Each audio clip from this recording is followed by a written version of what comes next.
Ground fault circuit interrupters, or GFCIs, are crucial safety devices designed to protect people from electrical shock.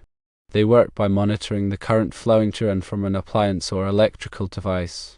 If there is an imbalance, indicating that current is leaking to ground, the GFCI quickly trips, cutting off the power and preventing a potentially fatal shock. One of the key areas where GFCIs are required is near water sources, such as sinks, bathtubs, and showers. The National Electrical Code, (ONEC), provides specific guidelines for the placement of GFCIs in these locations. The NEC mandates that receptacles installed within a certain distance of a sink must be GFCI protected. This requirement is in place because the presence of water significantly increases the risk of electrical shock. Water is an excellent conductor of electricity, and even a small amount of moisture can create a path for current to flow through the human body. The distance requirement is specified to minimize the likelihood of a person coming into contact with both a sink and an electrical device simultaneously, thereby reducing the risk of electric shock. The general rule is that any receptacle located within 6 feet of the outside edge of a sink must be GFCI protected. This 6-foot distance is measured horizontally. It is important to note that this requirement applies to all receptacles, regardless of whether they are intended to be used with appliances near the sink. For example, even a receptacle that is primarily used for charging a phone or powering a light fixture must be GFCI protected if it is located within 6 feet of a sink. The purpose of this blanket requirement is to ensure that all potential sources of electrical hazard in the vicinity of the sink are protected. The NEC definition of a sink includes not only bathroom sinks, but also kitchen sinks, laundry sinks, and any other type of sink that is used for washing or cleaning. Therefore, the 6-foot rule applies to all of these types of sinks. In addition to the distance requirement, the NEC also specifies the types of receptacles that must be GFCI protected. This includes all 125-volt, single-phase, 15 and 20 amp receptacles installed in bathrooms, kitchens, and other areas where water is present. The GFCI protection can be provided either by a GFCI receptacle or by a GFCI circuit breaker. A GFCI receptacle is a device that is installed in place of a standard receptacle and provides GFCI protection at that specific location. The GFCI circuit breaker is installed in the electrical panel and provides GFCI protection for the entire circuit. When choosing between a GFCI receptacle and a GFCI circuit breaker, there are several factors to consider. GFCI receptacles are generally less expensive and easier to install, but they only provide protection at the specific location where they are installed. GFCI circuit breakers are more expensive and require more complex installation, but they provide protection for all of the receptacles and devices on the circuit. The choice between a GFCI receptacle and a GFCI circuit breaker will depend on the specific needs of the installation.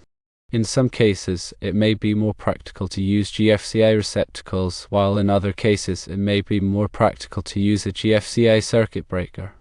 Regardless of the method used, it is essential to ensure that all receptacles within 6 feet of a sink are properly GFCI protected. The NEC requirements for GFCI protection near sinks are designed to provide a high level of safety.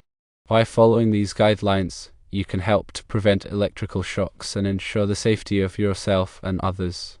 It is important to remember that the NEC is a minimum standard, and that in some cases it may be necessary to exceed the NEC requirements in order to provide adequate safety. For example, in areas where there is a high risk of water exposure, such as near a swimming pool or hot tub, it may be advisable to install GFCI protection for all receptacles, regardless of their distance from the water.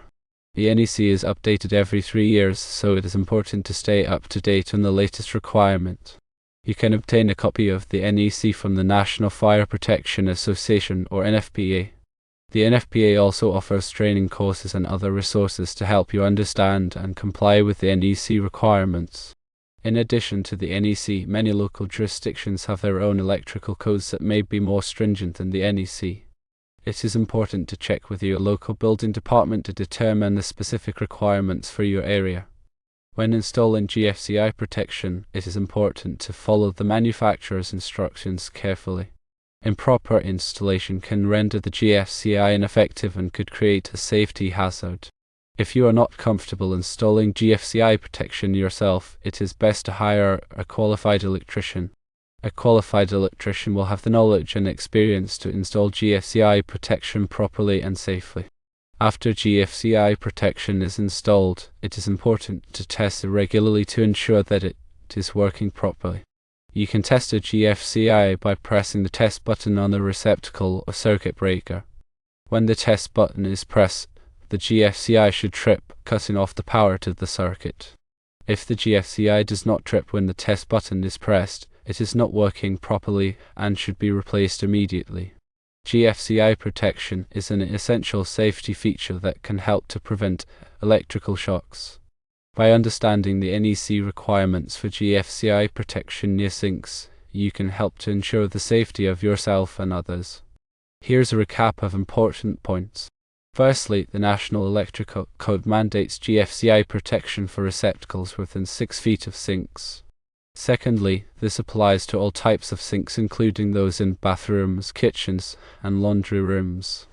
Thirdly, GFCI protection can be achieved through GFCI receptacles or GFCI circuit breakers. Fourthly, regular testing of GFCI devices is crucial to ensure their proper function. Fifthly, always consult local electrical codes, which may have stricter requirements than the NEC. Remember, safety is paramount, and when in doubt, consult a qualified electrician.